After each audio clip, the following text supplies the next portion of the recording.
All of you, आप सभी का बीएससी फर्स्ट ईयर की केमिस्ट्री क्लास में स्वागत है। पिछले लेक्चर्स में अपन ने केमिकल बॉन्ड और कोवेलेंट बॉन्ड के इंट्रोडक्शंस के बारे में पढ़ा था और उसमें अपन ने ऑक्टेन रूल की बात की थी। ठीक है, ऑक्टेन रूल के कैसे अपन उसकी स्ट्रक्चर या फिर रिएक्टिविटी या बॉन्डिंग की के नेचर को अपन फाइंड आउट कर सकते हैं, और उसके पश्चात अपन ने ऑक्टेन रूल की जो लिमिटेशंस थी उसके बारे में अध्ययन किया था। नेक्स्ट हमारा आज का टॉपिक है अणुओं की ज्यामिति। ठीक है, अणुओं की आकृतियाँ उनकी ज्यामिति पर निर्भर करती हैं।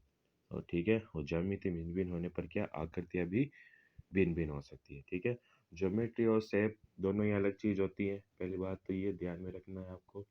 ठीक है, ज्योमेट्री के ऊपर जो मॉलिक्यूल की शेप है वो डिपेंड करती है। ठीक है, अगर ज्योमेट्री डिफरेंट होगी तो उसकी शेप्स भी डिफरेंट होती है। ठीक है, अणु भिन्न भिन्न ज्यामिति के हो सकते हैं, जैसे रेखीय, समतल त्रिकोणीय, समतल वर्गाकार, त्रिकोणीय पिरामिडीय, पंचभुजीय पंचभुजीय पिरामिडीय और अष्टफलकीय आदि, तथा इनकी विकृत ज्यामितीय आकृतियां। इसलिए इन सभी अणुओं की आकृतियां भी क्या होती है, भिन्न भिन्न होती हैं। ठीक है, आयनिक यौगिक अदिशात्मक प्रकृति के होते हैं। आयनिक यौगिक अदिशात्मक प्रकृति के होते हैं। इनमें विपरीत आवेशित आयन प्रबल स्थिर विद्युत आकर्षण बल द्वारा क्या जुड़े रहते हैं। अतः ऐसे अणु की आकृतियाँ क्या मुख्य रूप से आयनों के आकार पर क्या निर्भर करती है। ठीक है, जबकि अगर आप सहसंयोजक यौगिकों की बात करें तो सहसंयोजक जो यौगिक होते हैं वो क्या होते हैं, दिशात्मक प्रकृति के होते हैं, और इनकी आकृतियाँ भी बंध की दिशा पर क्या निर्भर करती है। अतः इस प्रकार के सहसंयोजक यौगिकों की व्याख्या हम VSEPR सिद्धांत पर कर सकते हैं। ठीक है, सहसंयोजकों की व्याख्या करने के लिए कौन सा सिद्धांत प्रस्तुत किया गया था, VSEPR। VSEPR का पूरा नाम क्या है, valence shell electron pair repulsion theory, VSEPR। ठीक है, संयोजकता कोष इलेक्ट्रॉन युग्म प्रतिकर्षण सिद्धांत इंपॉर्टेंट है, एग्जाम में अल्टरनेटली पूछा जाता है, बड़े क्वेश्चन में भी आता है, छोटे में भी पूछा जाता है। ठीक है, ध्यान रखना। स्टार्ट करते हैं इसको कि कौशल लुईस अवधारणा से बहुत कमियां थी, अतः एक नया सिद्धांत VSEPR सिद्धांत प्रस्तुत किया गया। इसकी सहायता से क्या सहसंयोजक अणुओं की आकृति की व्याख्या आसानी से कर सकते हैं। ठीक है, पहली बात तो ये। ठीक है, VSEPR सिद्धांत कौन से प्रकार के यौगिकों के मॉलिक्यूल के लिए दिया गया था, सहसंयोजक अणुओं के आकृति की व्याख्या करने के लिए सिद्धांत दिया गया था। ठीक है, यह सिद्धांत सर्वप्रथम 1940 में सिज्विक और पावेल द्वारा दिया गया था, जो कि केंद्रीय परमाणु के संयोजकता कोष में उपस्थित बंधित इलेक्ट्रॉन युग्म अर्थात बॉन्ड पेयर। ठीक है, ध्यान रखना कि केंद्रीय परमाणु के संयोजकता कोष में उपस्थित बंधित मतलब जो इलेक्ट्रॉन बॉन्डेड है दूसरे एटम के साथ में, बंधित इलेक्ट्रॉन युग्म तथा एकांकी इलेक्ट्रॉन युग्म अर्थात लोन पेयर जो नॉन बॉन्डेड है के मध्य प्रतिकर्षण तथा अन्योन्य क्रिया पर आधारित है।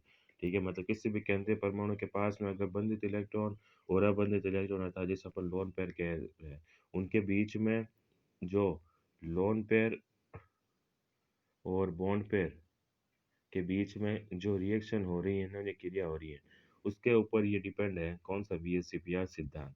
ठीक है, इस सिद्धांत को बाद में 1957 में गैलेप्सी और नाराम ने संशोधित कर और अधिक विकसित किया, जिसकी मूल धारणा निम्न प्रकार है। ठीक है, अब अगर VSEPR के अगर अपन पोस्टुलेट्स की बात करें तो VSEPR के निम्न पोस्टुलेट्स हैं।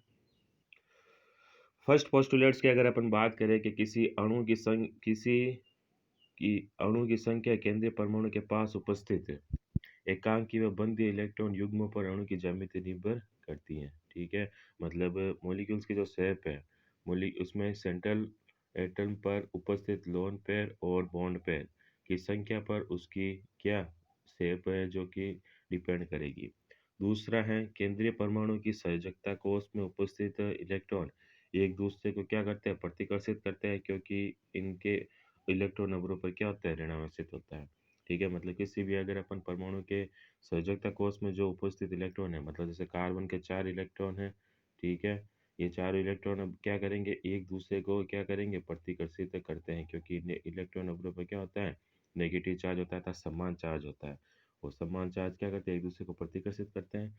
ठीक है, तीसरा पॉइंट है कि ये इलेक्ट्रॉन युग्म त्रिविम में इस प्रकार विन्यासित रहते हैं कि उनके मध्य प्रतिकर्षण व बीच की दूरी क्या हो, प्रतिकर्षण तो हो न्यूनतम और बीच की दूरी क्या हो, अधिकतम हो। ठीक है, मतलब 3D, अगर 3D स्ट्रक्चर की बात करें या फिर इसके इलेक्ट्रॉनिक क्लाउड्स की बात करें तो ये इलेक्ट्रॉन इस तरह विचरित करते हैं अणु के अंदर कि इनके इनके बीच में जो रिपल्सन है ना वो बहुत ही कम हो, ठीक है? और बीच की दूरी अधिकतम हो, अगर दूरी अधिकतम होगी तो ही जो रिपल्सन है, प्रतिकर्षण है वो कम होगा। अगर दूरी कम होगी तो ये एक-दूसरे को अधिक मात्रा में प्रतिकर्षित करेंगे। चौथा है कि यदि केंद्रीय परमाणु के संयोजकता कोष को एक गोला माना जाए, ठीक है? और तो इलेक्ट्रॉन युग्म उस गोले में अधिकतम दूरी पर स्थित रहते हैं। यदि किसी अणु को विभिन्न अनुनादी संरचना द्वारा प्रदर्शित करें तो ऐसी प्रत्येक संरचना पर वीएसईपीआर सिद्धांत लागू होता है। मतलब रेजोनेटिक स्ट्रक्चर अगर है किसी मॉलिक्यूल्स की, ठीक है, तो उस रेजोनेटिक स्ट्रक्चर पे भी वीएसईपीआर सिद्धांत है वो लागू होता है। सिक्स्थ पॉइंट है कि अणु के केंद्रीय परमाणु के चारों ओर उपस्थित वे इलेक्ट्रॉन जो बंध बनाने में भाग नहीं लेते, ठीक है? मतलब नॉन बॉन्डिंग इलेक्ट्रॉन की बात कर रहे हैं कि अणु के परमाणु केंद्रीय परमाणु के चारों उपस्थित वे इलेक्ट्रॉन जो बंध बनाने में भाग नहीं लेते, वो क्या कहलाते हैं? एकाकी इलेक्ट्रॉन युग्म, जिसे अपन क्या कहते हैं? लोन पेयर कहते हैं। तथा वे इलेक्ट्रॉन जो दो परमाणुओं के मध्य बंध बनाने में भाग लेते हैं, उसे अपन क्या कहते हैं? बंध इलेक्ट्रॉन, जिसे अपन क्या कहते हैं? बॉन्ड पेयर कहते हैं, ठीक है? अतः एकांक इलेक्ट्रॉन युग्म केवल केंद्रीय परमाणु पर ही स्थानबद्ध रहते हैं, ठीक है? अतः वे त्रिविम में ज्यादा विस्तृत नहीं रहते, इस कारण इनका प्रतिकर्षण अधिक होता है, ठीक है? मतलब जो लोन पेयर हैं वो केवल और केवल केंद्रीय परमाणु सेंटर मेटल पर ही क्या विचलित करते हैं, ठीक है? इस वजह से ये क्या रहते हैं, ज़्यादा प्रतिकर्षण करते हैं बॉन्ड पेयर के इलेक्ट्रॉन को। जबकि बंद इलेक्ट्रॉन अर्थात बॉन्ड पेयर के इलेक्ट्रॉन युग्म दो परमाणु के मध्य सभाजित होते हैं, ठीक है? तथा त्रिविम में अपेक्षाकृत कम फैले रहते हैं और प्रतिकर्षण कम होता है, ठीक है? अगर अपन लोन पेयर की बात करें तो लोन पेयर तो अधिक मात्रा में रिपल्सन करता है, ठीक है? वहीं अगर अपन बॉन्ड पेयर की बात करें तो बॉन्ड पेयर क्या करते हैं? रिपल्सन कम करते हैं, क्योंकि वो उनका अगर अपन त्रिविम विन्यास देखें, इलेक्ट्रॉनिक क्लाउड देखें एक मॉलिक्यूल के, दोनों मॉलिक्यूल्स के बीच में, दो एटम्स के बीच में, तो वो कम होता है इस वजह से। अतः प्रतिकर्षण का क्रम इंपॉर्टेंट है, ये क्रम ध्यान रखना, ठीक है? प्रतिकर्षण का क्रम अगर अपन देखें रिपल्सन का, तो दो लोन पेयर सबसे ज्यादा मात्रा में एक दूसरे को रिपल करेंगे, उसके पश्चात लोन पेयर बॉन्ड पेयर, और सबसे कम करते हैं बॉन्ड पेयर। मतलब सबसे अधिक मात्रा में तो रिपल्सन होगा, प्रतिकर्षण होगा किसके बीच में? दो लोन पेयर के बीच में, जैसे डायग्राम में बता रखा है, ठीक है? उसके पश्चात होगा सेकेंड नंबर पे लोन पेयर और बॉन्ड पेयर के, जैसे ये बता रखा है डायग्राम में, ठीक है, कि लोन पेयर और बॉन्ड पेयर के बीच में प्रतिकर्षण हो रहा है। तीसरा है कि बॉन्ड पेयर सबसे कम मात्रा में कौन करता है? रिपल्सन, प्रतिकर्षण दोनों बंधी इलेक्ट्रॉन एक दूसरे से करते हैं, ठीक है? नेक्स्ट है कि यदि किसी अणु के केंद्रीय परमाणु पर केवल बंधी इलेक्ट्रॉन युग्म हो तो पर अणु की ज्यामिति नियमित होती है, ठीक है? मतलब कि सेंटर मेटल पर केवल बॉन्डेड इलेक्ट्रॉन ही है, तो उसकी स्ट्रक्चर भी क्या होगी? फिक्स होगी। जबकि यदि किसी केंद्रीय परमाणु के मध्य इलेक्ट्रॉन युग्म के साथ साथ क्या एकांक इलेक्ट्रॉन युग्म उपस्थित हो, तो अणु की आकृति में विकृति आ जाती है और एक स्थायी संरचना बनती है, ठीक है? अगर बॉन्ड पेयर है तो उसकी ज्योमेट्री शेप होगी, मतलब ज्योमेट्री है वो, शेप है वो ज्योमेट्री के अकॉर्डिंग होती है, अगर केवल बॉन्डिंग इलेक्ट्रॉन हो तो। अगर लोन पेयर भी प्रेजेंट है तो क्या हो जाती है, थोड़ी उसकी जो स्ट्रक्चर है वो डिस्ट्रैक्ट हो जाती है या फिर अनियमित हो जाती है, ठीक है? विकृत हो जाती है उसकी आकृति। नेक्स्ट देखते हैं कि वीएसीपीआर सिद्धांत द्वारा अणुओं की आकृति का निर्धारण, ठीक है? अब वो तो थे पोस्टुलेट्स, अब अपन बात करेंगे नियम की, ठीक है? नियम और पोस्टुलेट्स दोनों अलग अलग है, वो तो थी अवधारणा वीएसीपीआर की। और अगर अपन आपको वीएसीपीआर के नियम पूछे कि वीएसीपीआर के नियमों को अप्लाई करके अपने को कैसे स्ट्रक्चर, किसी भी मॉलिक्यूल के स्ट्रक्चर का पता लगा सकते हैं, नियम अलग है, ठीक है? तो फर्स्ट नियम देखते हैं कि यदि केंद्रीय परमाणु पर केवल अगर बंदी इलेक्ट्रॉन युग्म उपस्थित हो तो, अर्थात लोन पेयर अनुपस्थित हो तो अणु की ज्यामिति निम्न या सममित होती है, ठीक है? अब कुछ उदाहरण लेंगे अपन, ठीक है? पहला रूल है कि अगर केवल मॉलिक्यूल्स के पास में केवल वो बॉन्डेड इलेक्ट्रॉन ही है, non bonding electron lone pair मौजूद नहीं है, तो उस कंडीशन के अंदर जो अणु की ज्यामिति किस प्रकार होती है देखते हैं। कि जैसे बंदी इलेक्ट्रॉन की संख्या कितनी है? 2 है, ठीक है? 2 बॉन्ड पेयर है, तो अणु की ज्यामिति कैसी होगी? रेखीय होगी, इस प्रकार हो सकती है कि ए बी इस प्रकार है, ठीक है? और बंद कोण कितना है? 180 डिग्री। संकरण कौन सा होगा? ठीक है, sp होगा, ठीक है? 2 अगर बॉन्डेड इलेक्ट्रॉन है तो। और इसके उदाहरण देख सकते हैं अपन, जैसे ZnCl2 है, MgCl2 है, MgF2 है, VX2 है और BH2 और CO2 है। तो अपन कह सकते हैं कि जिसके अंदर sp संकरण होता है, ठीक है, उनके अंदर रेखीय संरचना होती है, ठीक है, और उसके बीच में बंध कोण कितना होता है, 180 डिग्री होता है, ठीक है। उसी प्रकार अपन बॉन्डेड इलेक्ट्रॉन 3 की बात करें, ठीक है, कि अगर 3 बॉन्ड पेयर हैं तो उस कंडीशन में क्या होगा, स्ट्रक्चर कौन सी होगी, समतल त्रिकोणीय, ठीक है, ये देखिए समतल त्रिकोणीय स्ट्रक्चर, ठीक है। बंद कोण कौन सा कितना होगा, 120, ठीक है, पर दोनों के तीनों के बीच में कितना है, 120 की डिग्री कौन होता है, संकरण कौन सा होता है, sp2, ठीक है।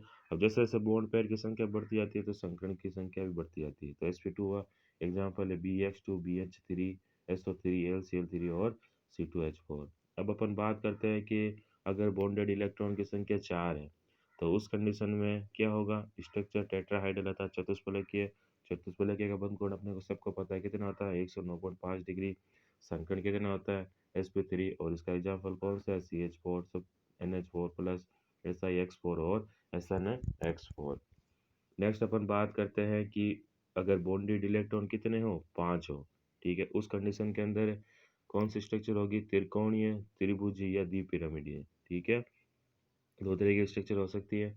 उस कंडीशन में बंद कोण को कितना होता है, 120 और 90, 90, ठीक है, मतलब बी तो 90 डिग्री से जुड़ा होगा और बी जो है ये 120 डिग्री से अटैच होता है, और बी की स्ट्रक्चर कौन सी होती है, 90, ठीक है।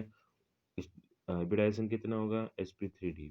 एग्जाम्पल देखिए, जैसे PCl5 जैसा px5 है, मतलब फॉस्फोरस है, वो सारे, जैसे PCl5 है, SbCl5 है, SbF6 है, SnCl5 है और एक CO3F2 है। नेक्स्ट है अपना अष्टफलकीय, अर्थात कोऑर्डिनेशन नंबर 6 वाले, या फिर बॉन्डेड इलेक्ट्रॉन नंबर 6 वाले कह सकते हैं अपन, ठीक है। ये 6 वाले हो गए जिसमें बॉन्डेड 6 है, ऑक्टाहाइड्रल स्ट्रक्चर होगी, बॉन्डेड सबके बीच में बॉन्ड कितना होगा, 90 डिग्री होगा, हाइब्रिडाइजेशन होगा, sp3d2 होगा, एग्जाम्पल है इसके SF6 SeF6 TF6 PAI CL6 और PTF6, ठीक है। उसके पश्चात देखिए अग्रहार के अंदर फिर से, तो कौन सा है, पंचकोणीय है, पंचकोणीय द्विपिरामिडीय, ठीक है, पेंटागोनल डाइपिरामिडीय है, वो वन कोण कितना है, ना एक तो है 90 डिग्री, ये तो है सारे के सारे 90 डिग्री पे मौजूद होंगे, ठीक है। अब जो ये दो है, ये वाला और ये वाला, ये होगा 72 डिग्री सेंटीग्रेड पे पड़ जाए, ठीक है। इसके अंदर संकरण होता है sp3d3, और इसका अकेला एग्जाम्पल है क्या, IF7। इसके आगे का जो नियम है, नियम सेकेंड, वो अपना अगले लेक्चर्स के अंदर कंटिन्यू करेंगे। Thank you so much.